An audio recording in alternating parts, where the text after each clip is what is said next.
Hello! Welcome to another studio vlog and Happy New Year! If you don't know me, my name's Tammy. I'm a clay artist, but I also go by Uncomfy because your girl's a little anxious. I make cozy art to make others feel more comfy, and today is another day in the life of a self-employed artist, stay-at-home artist. I feel like this job is something that I'm super fortunate to have, so I love sharing it with others and to hopefully become a source of comfort and inspiration for anyone who wants to do this too. Currently it's the start of January, so it's Capricorn season, which means it's my time to shine. I'm so excited to share with you guys the things I've been planning during my break and just the things that I'm gonna do to really improve my brand, not only for my small business, but for myself too. So I designed a new logo. I'm expanding to manufactured stationery instead of just handmade items. Of course, I'm still hand making art and making new content, new types of content. So yeah, that's like everything that I've been doing for the past month. But today we're just gonna focus on a couple of things to get the ball rolling. First of all, I got a new planner. I got the Hobonichi weekly setup because I really like to plan my week out day by day. And it's like half the size of the normal Hobonichi planners and it's super thin. I love the paper. And there's also little quotes on the bottom of each page. I'm gonna read you one that I think is fitting for today's video. Courage is making a decision that may not be absolutely safe. A stroke of paint on a canvas is courage. The movement of a finger on the piano keys is courage. Will there ever be a time when everything is in order for you to say, I love you? If you don't just say it, that person will be gone, right? I always think about this, like, I have a hard time with my name Uncomfy because it borders on limiting myself to always be uncomfy, like always being that anxious person, and that's not who I want to be, right? And it also kind of reminds me of the cringy, like, people that define themselves by these quirks or by their downfalls, and I chose that name 2 years ago because I started it with my friend who happened to be super uncomfy and anxious too, so I thought it fit us. And now I'm doing it by myself and it's like I want to be a source of comfort to others, but my name is Uncomfy. Like, I have a hard time with that, but at the same time I also think the name Uncomfy is cool because it's sort of a subversive name. Like, you wouldn't expect like a cozy artist like me to be named Uncomfy, so in that way I think the name is catchy and it sticks with people, but also I'm doing all these things that I find very uncomfy, like filming myself, putting myself out there, making art, making new art, like having a small business, running things by myself. All of these things, you have to go into the uncomfy zone to be able to grow. Like, there's tons of people out there who say you have to be comfortable with being uncomfortable to achieve your goals, and I think that sentiment is really true for me because I hate doing this, especially when my roommates are around. I hate talking to a camera, but this YouTube channel has been huge for me, right? So I think I will stick with the name Uncomfy, even though it gives me the ick sometimes. I don't know why I went on that tangent. I guess I just wanted to share that with you. It's sort of related to me redesigning my logo. I'll just show you that now, actually. So this is my old logo in the form of a stamp, but as you can see, it's very boopy and round, and it was cute for its time, you know. When I designed this last year is when I changed my name from Uncomfy Studio to Uncomfy Co. because I had really ambitious dreams of like starting a team, so I really wanted it to be like Uncomfy and Company. But now it's like the logo doesn't really fit because it's my radish character, but I don't really make radishes that much anymore. So when I was thinking about ways to improve my branding to make it more professional and more long-lasting, my first real attempt at making a logo was pretty amateur. I don't want to stick myself to like the cutesy handmade look sometimes. I want to be able to showcase my design skills, to be able to just have like the longevity of like a truly well-designed logo. I just really wanted a nice clean typeface logo, sort of like Coca-Cola or like something vintage like that, but also cool and modern, but classic and retro. I don't know, so it was like a lot of these things. I'll show you what I did yesterday. I spent all day yesterday doing this. So the first thing I did yesterday when I was designing my logo was I looked up cute logos on Pinterest just to see what would pop up, you know? So then I found a lot of logos with like this really like round font. Yeah, this one was really groovy and I was like, I could see Uncomfy being like this. I could see it being super bold and boopy and stuff, but then I went down a rabbit hole and I looked up cool logos. This is just me mood boarding with Pinterest, right? I was just going down the rabbit hole. Then I found this typeface that I really, really loved. Like, this looked really sick to me. So I bought it. I bought it for $18. And then this is the font and this is how it looks like. As you can see, like, I think with the word uncomfy, it doesn't have the same vibes as this.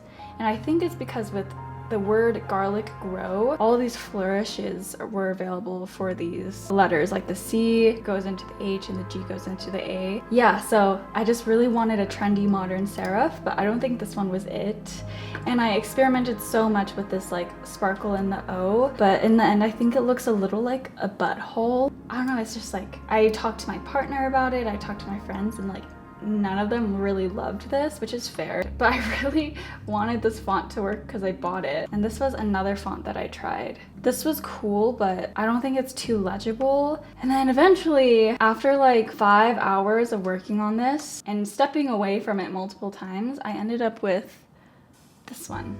This was like one of the first fonts that I chose, but for some reason I turned away from it. The perfect combination of like boopy and like bold, but not too round, because I was seeing a lot of other small businesses, their typefaces were always just like super round, almost like Comic Sans typefaces, which are super cute, but that's just, I don't think it suits my personality that much. But I really like this one. It's like the perfect modern serif, and I just love how like it's like a little bit edgy, but also it's really cute. Yeah, I'm really liking this, so I think we'll use this logo. I already ordered a stamp for this for my mailers, and then I'm gonna put this on the backings for my enamel pins as well. But even though I have studied graphic design, I don't envy graphic designers at all, because this is such a simple thing, but it took me so long. And I think the hard thing about graphic design is that there's like literally millions of fonts out there, and you can even custom make your own fonts too, but it's your job as a designer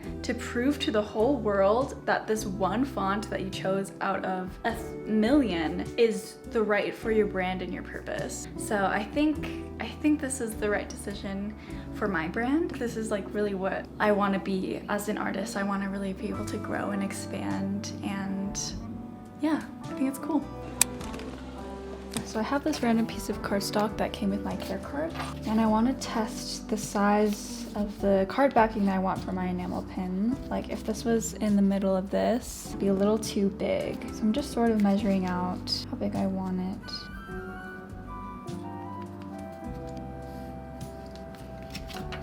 This is what we call prototyping.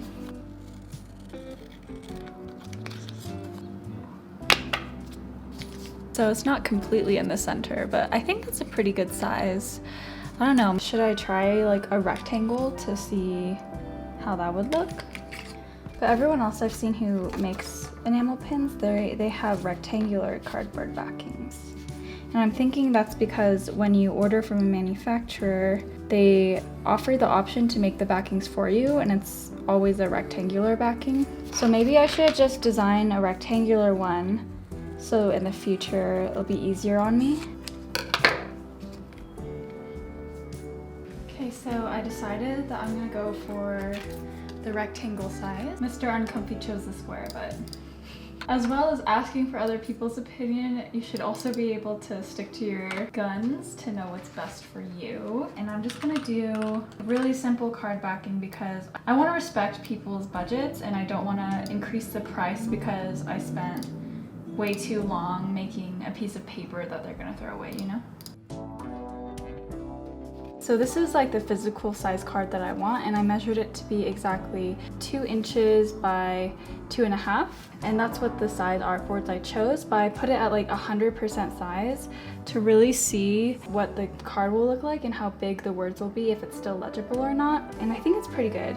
So I'm gonna print them out and we'll see how they look IRL.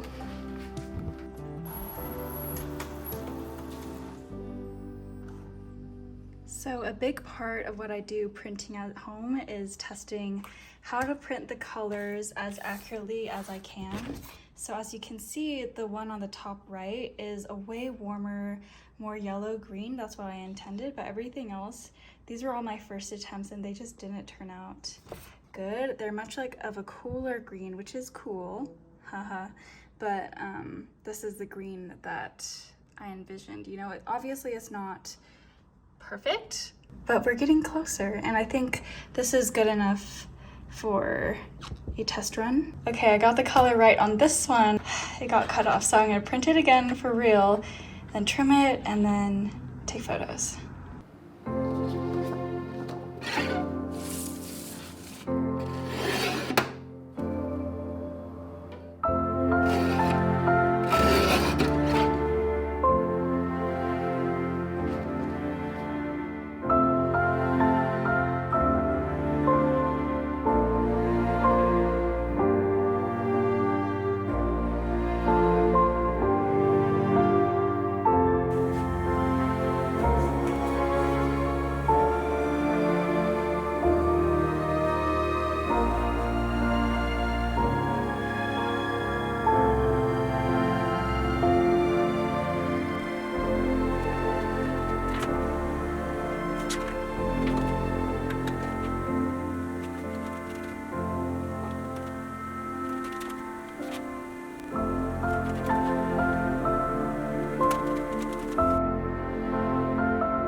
Exciting for Christmas. Oh my gosh.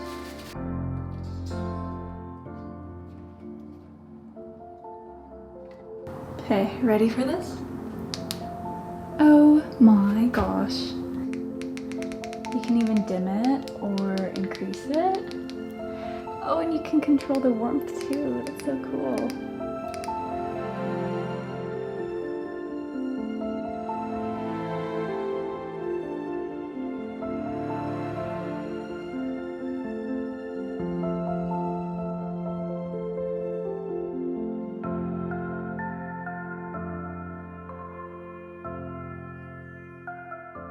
I was gonna get to sculpting, but I just took way too long filming and editing and posting on Instagram. I think that's one of the biggest things that takes up my time, honestly, is posting on social media, responding to comments, updating my stories, looking at the analytics to see how something's doing. So all of that like small amount of time on my phone added up into probably an hour or two on my phone today. And it's almost 5 o'clock now, so I do want to sort of wind down for the day. I usually end the day in bed editing a reel or a TikTok to post that night. I do have a lot of packages to pick up for the mailroom, so I'll do that. I'll show you the supplies I'm getting, and then yeah, I think Mr. Uncomfy is gonna be home soon, and I want to exercise with him and go see my family and stuff. So I'm proud of what I accomplished today. I made the backings for the enamel pins, printed them out, tested them out. I even ended up taking tons of product photos. I took a ton of footage for some promotional reels and photos for my website, photos for Instagram. And I responded to emails. I did some admin stuff. So those are some major things I get to cross off my checklist, and I feel pretty prepared for my shop update coming on Friday. Just a couple more things to do, but I'll do that tomorrow. I just switched angles because I felt like it, but I kind of want to talk more for some reason. Today it felt like I did nothing but so much at the same time. I think it's because when I'm filming, things just take a lot longer than they usually do. Like when I was making my coffee this morning, that should have been a 2-minute ordeal, but it ended up being a 20-minute ordeal because I was self-conscious about what clothes I was wearing, so I changed my outfit, and then I was just trying to get the right angle. I was like, is this too much? But I think I'll be proud of the video that comes out of this. As always, I see these video diaries not just as promotional content for my shop or my brand, but they're also like diaries for myself to look back on. Like I always look back on my vlogs, and I think I'll look fondly on my early 20s as a time where I was working really hard, but also really trying to maintain this sort of romanticized view of life. Like I live in this cozy apartment with my partner. I make art for a living. I get to do all these things I've been wanting to do since I was a kid, so I should get my packages now. Okay, here's a little supply haul. Cricut mats, but the off-brand mats. This is for my sticker cutting machine, and the name brand one is way more expensive than these. So I got these. I got 3 of them. Keychains, Scotch tape, and foam charm straps. Eye drops, because your girl has really dry eyes, and it interferes with my daily life existence, how dry my eyes are. And I got a ton of skincare, and yeah, that's it.